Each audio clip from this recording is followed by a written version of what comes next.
সত্যকে শোনার কান বড় দুর্লভ হয়। ভগবান যেমন দুর্লভ হয়, ট্রু সেন্সে ভক্ত তেমনই দুর্লভ হয়। আত্মা যেমন দুর্লভ, আত্মবিদও ততটাই দুর্লভ, কারণ they are one। সত্যকে শোনার কান, কোনো শব্দ নেই এমন কান, আর নৈশব্দ একই। বুঝে যাচ্ছে? খুব কাছের কথা বলছি। কোনো শব্দ নেই এমন শব্দকে শোনার কান, আর নৈশব্দ একই। তারা ঠিক যেমন জল আর পানপাত্র বা গ্লাস, বা তোমার হাতের অঞ্জলি, যাতে করে তুমি জল ধারণ করো, এরা একে অপরের পরিপূরক। না হলে তৃষ্ণা নিবারণ হয় না। এই দুটো না মিললে যে মূল উদ্দেশ্য জলের তৃষ্ণা নিবারণ, তা ব্যর্থ হয়ে যায় না। ঠিক তেমনি সত্যকে ধারণ করার মতো হৃদয়, তাকে শোনার মতো কান, আর সত্য, এই দুইয়ের মিলনে জীবন পূর্ণতা পায়।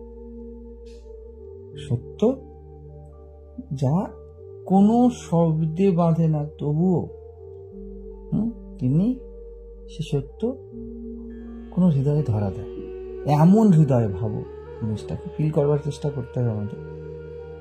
এমন হৃদয় যাকে কেউ ধরতে পারে না, যে গোবিন্দকে, তাকে যে ধরতে পারে, সেই হৃদয় গোবিন্দের মতোই হবে না। বুঝতে পারছো? বাঘের দুধ বাঘের মধ্যেই থাকবে না,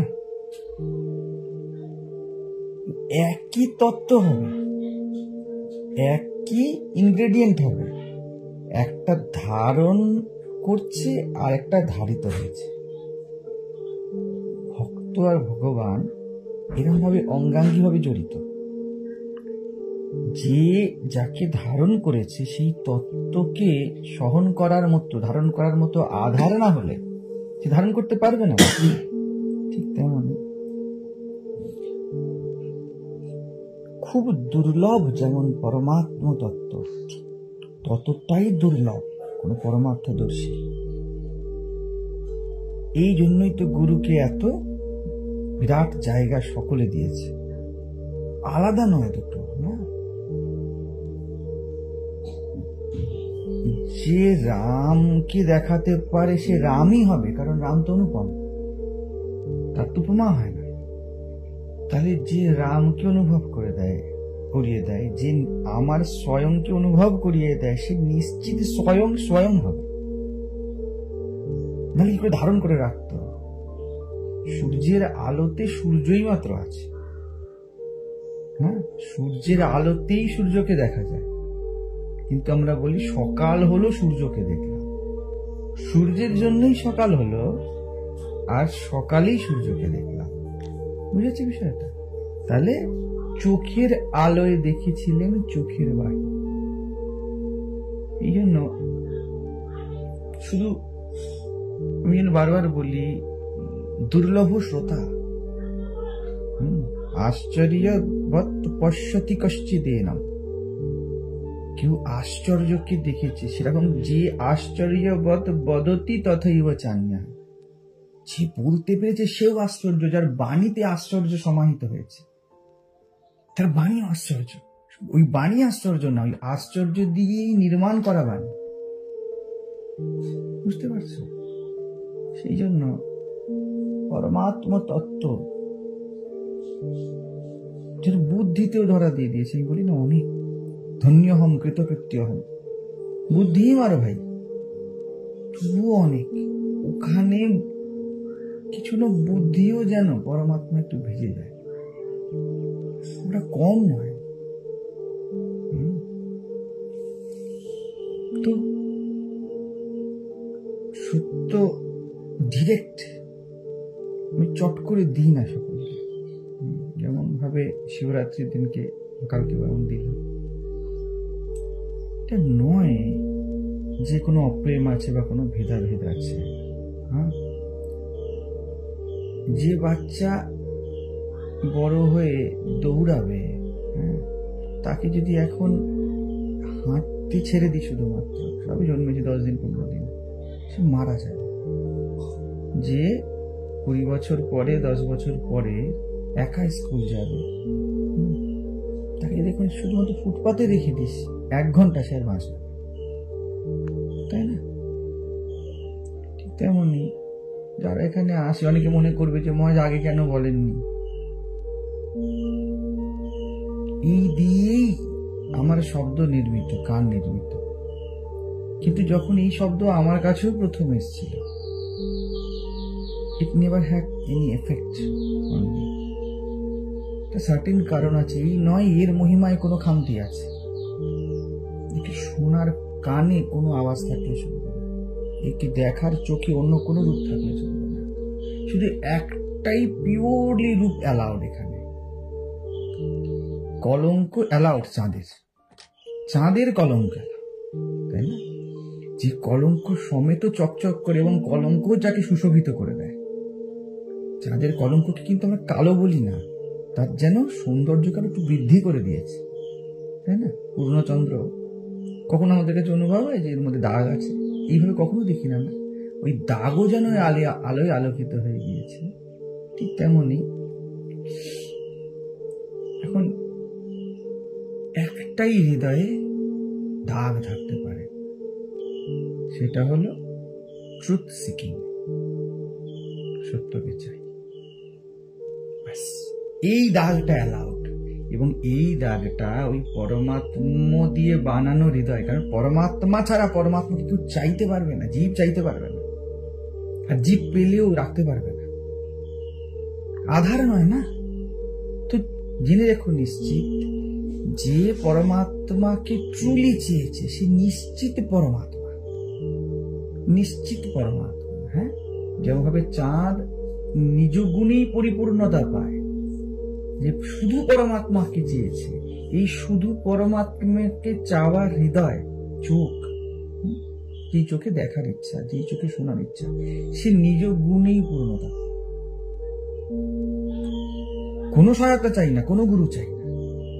গুরু পুরো ব্রহ্মাণ্ড তার সেবা করতে চলে আসবে, কারণ দুর্লভতম পরমাত্মা তৃষ্ণা, নিজেকে জানার ইচ্ছা। তো ওই দাগ, নিজেকে জানার ইচ্ছাও তো ইচ্ছা, ওই দাগ হলো চাঁদের কলঙ্কর মতো। পরমাত্মাকে চাওয়া, পরমাত্মা হলো চন্দ্র, আর পরমাত্মাকে চাওয়া ওই চাঁদের দাগের মতো, ওইটুকু দাগও আলোকিত হয়ে যায়। ওই জন্য ভগবান যত না সুন্দর, ভক্ত ততোধিক সুন্দর। চাঁদ যদি দাগ না থাকতো, কল্পনা করা একদম নিটোল চাঁদ, তার থেকে ওই দাগে যেন লিভিং হয়েছে না। তাই সহজ ভাগে কালকাল কথা বল, সহজ রাম তেজ উপর গুরু না বিশাল। গুরু হলো সেই দাগওয়ালা একটা চাঁদ, যার মধ্যে আলোকে তো দেখা যাচ্ছে, আরো লিভিং দেখা যাচ্ছে। যদি এটা প্লেন হতো, একদম সাদা একটা বল, নন লিভিং টাইপের হতো। অধ্যাত্ম তত্ত্ব নন লিভিং টাইপের, এই লিভিং পরমাত্মা। যে এই জন্য বলেন না শ্রীরামকৃষ্ণ, ভক্তের হৃদয় ভগবানের বৈঠক। তিনি সর্বভূতে আছেন বটে, কিন্তু ভক্ত হৃদয় বিশেষ রূপে আছেন। বুঝতে পারছো এই বিশেষ রূপটা কি? ঠিক ওই লিভিং চাঁদ, পূর্ণিমার চাঁদ উঠেছে। অনেক আলো জেলে দেওয়া যেতে পারে, কিন্তু ওর মধ্যে যেমন লিভিংনেস থাকবে না অনেক আলো জেলে দিলে। সেরকম ভক্ত হৃদয়ে ওই চাহিদার মধ্যে লিভিংনেস থাকে।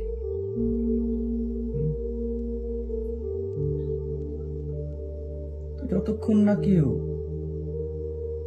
শুধুমাত্র তাকে চাইছে, ততক্ষণ পর্যন্ত pure truth what it is. কারণ অনেকের মনে হবে পরবর্তীতে যে মহারাজ আগে একরকম বলছেন, এখন একরকম বলছেন, এই জন্য রেকর্ডিং রাখছি না। যেখানেই কান পেয়েছি সেখানেই এটাই দিয়েছি, কারণ কানে আমার এটাই বাজছে, কানে আমার এটাই বাজছে, হৃদয় আমার এটাই বাজছে। তো কাকে বলি? মায়ের বুক সন্তান হয়েছে, দুধে ভরে গিয়েছে, তার স্তনদুগ্ধ, বাচ্চা যদি না খেতে পারে, এমন বাচ্চা জন্মেছে যেটা ইনডাইজেশনে ভুগছে জন্ম থেকে, তো মায়ের বুকে যেমন ব্যথা হয় ঠিক তেমন ওই ব্যথাটা চাপাই থাকে, বলা যায় না। কারণ তার কানে এখন ডিপ্রেশনের শব্দ, পারিবারিক সমস্যার শব্দ, তার বঞ্চিত অনুভবের শব্দ, বিভিন্ন শব্দ আছে। যারা এসেছে বা আসে, এখনো হয়তো আসে, আমি বলতেই পারি তাদেরকে, তুমি যাই হও না কেন তুমি নিজের থেকে সরো। এবং এটা আলটিমেট মেডিসিন, বাট এই রোগটা তো আলটিমেট নয়। রোগটা তো ছুটপুট রোগ নিয়ে এসছে, হয়েছে ক্যান্সার, আর ও ফুসকুড়ির সেবা করতে এসেছে আমার, ফুসকুড়ি কাটাতে এসেছে আমার কাছে। এবারে ফুসকুড়ি যদি না কাটাই, বাচ্চা কিছুতেই বুঝবে না যে ওর আরো কিছু বড় পাওয়ার হকদার, তাই না? তো আজকে তো আমি জোর করে দিয়েছি, নে, বুঝতে পারছি পরমাত্মা হয়েই পরমাত্মাকে পাওয়া যায় মাত্র, ট্রুথ হয়েই যেতে হবে। আর যে হৃদয় ট্রুথকে, শুধু ট্রুথকে চায়, এই শুধুর পাশে কিচ্ছু বাট ইফ লাগানো যাবে না, শুধুমাত্র ট্রুথকে যে চায়, ইকুইভ্যালেন্ট অফ ট্রুথ, একটু দাগ লাগা, এইখানে মাত্র সরাসরি পরমাত্মাকে নামানো যাবে। দেখবে এই জন্য ভগবান যখন অবতার নিয়েছেন, বারবার এমন ভক্তের ঘরে এসেছেন, সে দশরথ হোক, সে ক্ষুদিরাম হোক, সে মাদার মেরি হোক, ট্রুথ সিকার। তো যারা বুঝে গিয়ে যাতে সব স্বাদ এই স্বাদের সামনে ফিকে হয়ে গিয়েছে, তাদের জীবে এই নেকটারটা ফেলা যাবে। কারণ যতক্ষণ না এই স্বাদের তৃষ্ণা প্রমিনেন্ট হচ্ছে, ততক্ষণ পর্যন্ত দিলে বেচারা রাখতে পারবে না। ওষুধ তো দিয়ে দেবো, কিন্তু ওষুধ জমি রেখে দেবো। আমি আলটিমেট মেডিসিন, নিসর্গ দত্ত মাঝে বলতেন, আলটিমেট মেডিসিন আই অ্যাম, দিয়ে তো আমি তোমাকে দেবো, কিন্তু it will not work, because you will not follow, you will not trust. তুমি বিশ্বাস করো। ওই জন্য সেই মায়ের মতো ধৈর্য ধরতে হয়, দাঁড়াও দাঁড়াও, এটাও হবে, ওটাও হবে, সেটাও হবে, সবেতে হবে। কারণ আসল ট্রুথ তো হয়েই আছে। তোমার কবে বিরাম হবে? তোমার বাকি হওয়াগুলো কখনো বিরাম হবে। আর ট্রুথে তো ট্রুথ সিকিংও ড্রপ হয়ে যায়, অ্যাটলিস্ট ওইটুকু দাগ স্বীকার। ভগবান ভক্ত এক তত্ত্ব, ভক্ত বারবার বলবে প্রেমে সমর্পণ, আমি নিজেকে সমর্পণ করতে চাই। whereas আমি ডাজন্ট এক্সিস্ট, আমি বলে কোনো তত্ত্বই নেই। আর জ্ঞানী বলবে আমি আমি। শোনার মধ্যে, দেখার মধ্যে কোথাও ব্যক্তিগত আমি নেই। এটা কি হলো? ভক্তি। No personalisation. শোনা দেখা আমি হয়েছি, আমি ইউনিভার্সাল, কি বলে জ্ঞান। আমি শুনছি, এর মধ্যে কোনো ব্যক্তিগততা নেই, ঠিক আছে? কারণ the thought I am seeing can't see. Where is actual seeing, there is no I am. Personal I am নেই, কোনো স্টোরি এক্সিস্ট করে না। এটা হলো ভক্তি। এটা বড় পাকা অবস্থা, পরাভক্তি। কারণ এই সব কিছুকে নিয়ে নেবে, তার আগে জ্ঞানও নেবে। যেমন সূর্য এত আলোকিত হবে, সে বলবে যা আছি আমি, আমি আছি, আমি আমি আছি। আমি ছাড়া দ্বিতীয় কিছু থাকার অপশনই নেই, কারণ যেখানেই যাই আমি অনুভব। তার সাথে আস্তে করে বুঝে নিতে হবে, এই আমি ব্যক্তিগত আমি নয়। আমি শুনি, সব শুনে। আমি শুনি শুধুমাত্র রামকে বা শ্যামকে শুনে না, আমি শুনি সব শুনে, সব কিছুকে সমাহিত করে দেয়। তো জ্ঞান আর ভক্তি একই জিনিস, কিন্তু ভক্তিতে বিলাস, জ্ঞানে বিশ্রাম, পরম বিশ্রাম, এই পরম বিশ্রাম যখন বিলাস করে তখন ভক্তি হয়।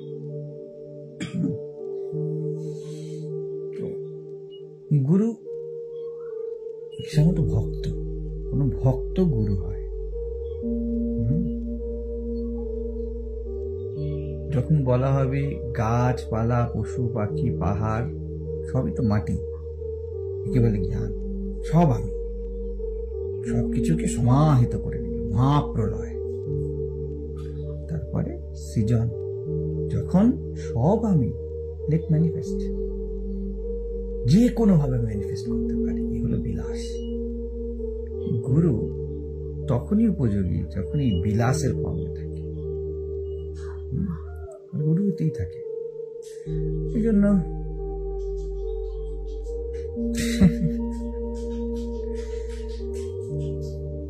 বিলাসে সব সম্ভব। বুঝতে পারবেন একজন সন্তকে, একজন মানে গুরুর হৃদয়কে, একজন আত্মজ্ঞানীকে, সে কেন একজন ব্যক্তি কিছু চায় না, সে সত্যও চায় না, তাকেও বলতে হবে। কারণ একদম বিরাম, একদম ফার্ম,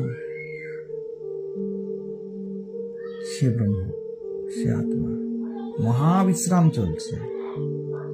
বিলাস রূপেই তো আছে না, চোর রূপে হোক, সন্ত রূপে হোক, যেই রূপেই হোক। আমি ম্যানিফেস্ট করেছি, এত পাকা হয়ে গিয়েছে, একটা খেলার ভাব। তার কাছে সবকিছু আনন্দ খেলা, আনন্দ খেলার মধ্যে, ওই ক্রিয়ার মধ্যে তারা জীবের মতো আচরণ করবে, তারা কখনো গুরু হবে, কখনো সাধারণ মানুষ হবে, সব। ওই জন্য দেখতে পাবে আমি বিভিন্ন সময় বিভিন্ন রকম ভাবে আচরণ করি, but there is no question of acceptance or rejection, though it will traditional, it is always traditionally called as acceptance. একে গ্রহণশীলতা বলা হয়, কিন্তু ইন কোর, গ্রহণশীলতা মানে প্রেম, সব স্বীকার, সব আমার লীলা। In core it is not acceptance, not rejection, it is me, it is me. কিন্তু যখন বলো সব মাটি,